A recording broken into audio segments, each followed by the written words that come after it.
Univesp TV, disciplina Algoritmos e Programação de Computadores 1, tema Tipos de Dados.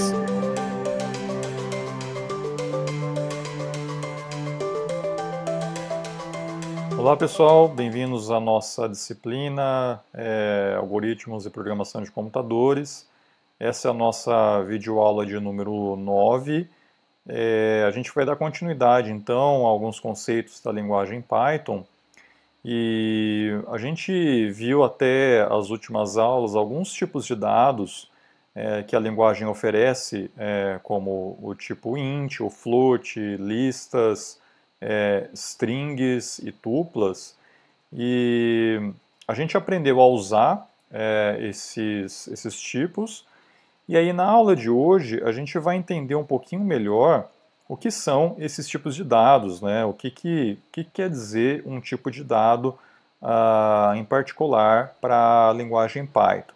Marcelo Manzato, professor, homem branco de cabelos pretos, curtos e barba cheia, usa óculos de grau com lentes em formato retangular, camiseta cinza e é visto do peito para cima diante de uma parede branca. A tela se divide entre a apresentação de slides de fundo cinza e texto preto e a janela de vídeo do professor no canto superior direito. No primeiro slide, o nome da disciplina e o tema da aula. Então vamos lá. Bom, até o momento a gente viu, né, esses tipos que são suportados pela linguagem Python. Então a gente viu lá o int, o float, o bool, né, que é o booleano, verdadeiro ou falso, string, listas e tuplas.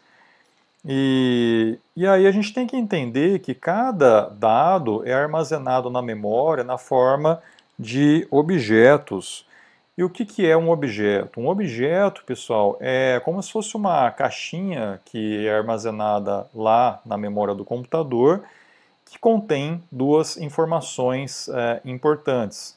A primeira é o tipo do objeto e a segunda é o próprio valor. Então, olha aqui alguns exemplos. Eu tenho eu tenho aqui o tipo int, e aqui eu tenho o valor 3, tá?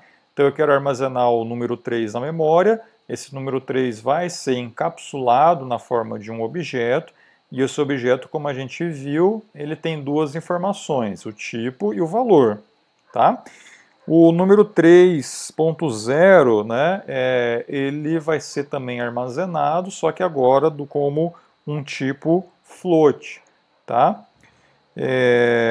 Aqui eu tenho uma string, hello world, do tipo então, string, e aqui uma lista, né, o valor aqui embaixo, e aqui eu tenho o tipo list, tá bom? No slide, os tipos estão separados por retângulos. Fonte Perkov, 2015. Bom, o tipo de um dado, um tipo de um objeto vai indicar para a gente quais valores que esse objeto pode armazenar e quais as operações que podem ser executadas. Então, algumas operações não podem ser executadas com determinados tipos. Então, a gente tem que saber qual que é o tipo e saber quais as operações que são suportadas por aquele tipo. Tá? Para a gente saber qual que é o tipo de um valor, né, de uma variável que está armazenada na memória, a gente tem a função type, que verifica então o tipo de um objeto. Então se a gente coloca, por exemplo, type entre parênteses 3, essa função vai nos retornar aqui embaixo a informação do tipo daquele objeto, que é do tipo int. Se a gente coloca type e aí a gente coloca uma string olá, ele vai nos retornar também esse tipo str, que é uma string. E a mesma coisa aqui para listas. Tá? É importante a gente lembrar, pessoal, que variáveis da linguagem Python não possuem um tipo. Na verdade, elas simplesmente vão apontar temporariamente para um objeto que está lá na memória do computador. Isso pode causar uma certa estranheza para algumas pessoas que já sabem, né, já programam em algumas outras linguagens de programação, por exemplo, a linguagem C, onde você define uma variável e para você definir, declarar aquela variável, é necessário você definir também o tipo daquela variável, tá? Já na linguagem Python você não precisa fazer isso, você simplesmente cria um nome e esse nome vai apontar para um objeto naquele momento, né? E aí temporariamente aquela variável, se você coloca type e entre parênteses aquela variável, você vai estar na verdade acessando o tipo do objeto para o qual a variável aponta. Tudo bem? Bom, a gente tem também alguns valores para os tipos da linguagem Python. Então, dado um tipo de objeto, existe um conjunto de valores que esse objeto pode armazenar. Então, por exemplo, no caso dos ints, que são os inteiros, você pode ter valores bem altos da linguagem Python. Então, na verdade, você pode até, de certa maneira, dizer que os valores de int em Python podem ser extremamente altos, né? Você só não pode falar que é infinito porque depende da memória do teu computador para armazenar uma quantidade muito grande de números, né? Mas olha só o que eu faço, por exemplo, aqui, né? Eu estou fazendo 2 elevado a 1024, que é um valor super alto, e o interpretador me retorna aqui um número extremamente alto, né? Lá para você. Então vamos ver esse exemplo que está aqui, ó, na nossa tela. No slide com o título Valores para tipo, o valor mencionado pelo professor é 117813613673532, reticências 53056587776. Abaixo a continuação. Já o tipo float tem um limite atual de 64 bits, 2.0 elevado a 1024. Resposta: erro.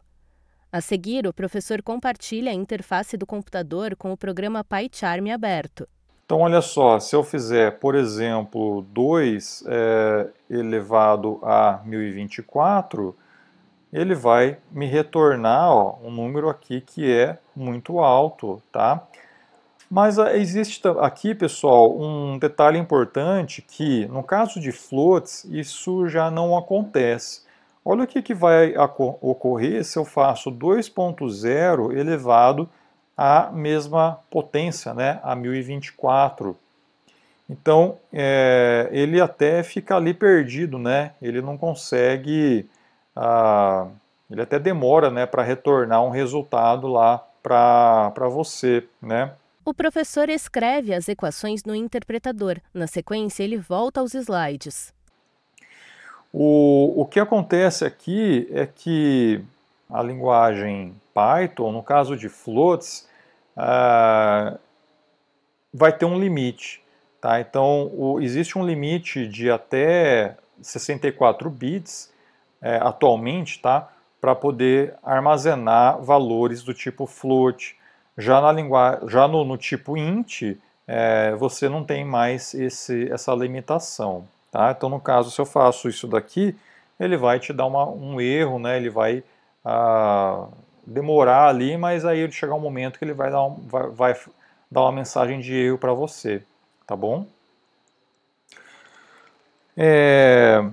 No caso dos floats, também os valores também são aproximados. Se eu faço, por exemplo, 2 elevado a 100, ele vai te dar um resultado, né, que é um número bem alto também. E se eu fizer, por exemplo, 2.0, que é um float, elevado também a 100, ele vai me dar esse resultado com uma notação diferente, né, que é esse E mais 30. Isso daí significa notação científica. O que é essa notação científica? Ele vai fazer 1,26 e 26, 76, etc., né? Vezes 10 elevado a 30, tá? Então esse 10 elevado a 30 é a notação científica e isso daqui é representado por meio desse E aqui está aqui no final lá do número, tá?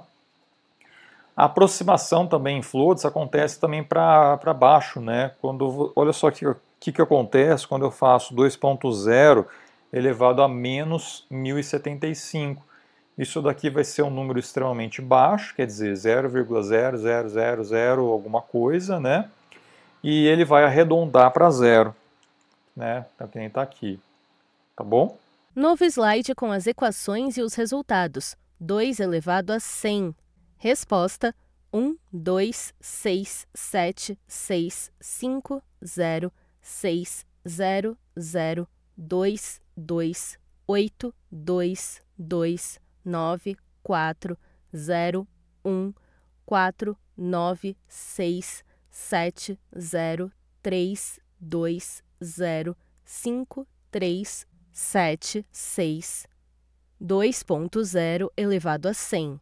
Resposta: 1.667606208229294 e mais 30. 2.0 elevado a menos 1075. Resposta: 0.0. Bom, para a gente criar um objeto int com valor 3, a gente pode fazer algo como isso daqui, né? Então a gente cria uma variável x e faz com que ela receba o valor 3. Né? Então você vai estar criando um objeto int com um valor 3 e vai ter um nome apontando para esse objeto. Você pode também criar esse mesmo objeto dessa forma que está aqui embaixo. No slide com o título Criando Objetos, o professor destaca a forma x igual a int3 entre parênteses. Isso daqui, pessoal, é o uso do construtor. Então, esse int entre parênteses a gente chama de construtor. Então, cada tipo tem um construtor e é uma maneira mais explícita, né, de você criar um objeto daquele tipo, né?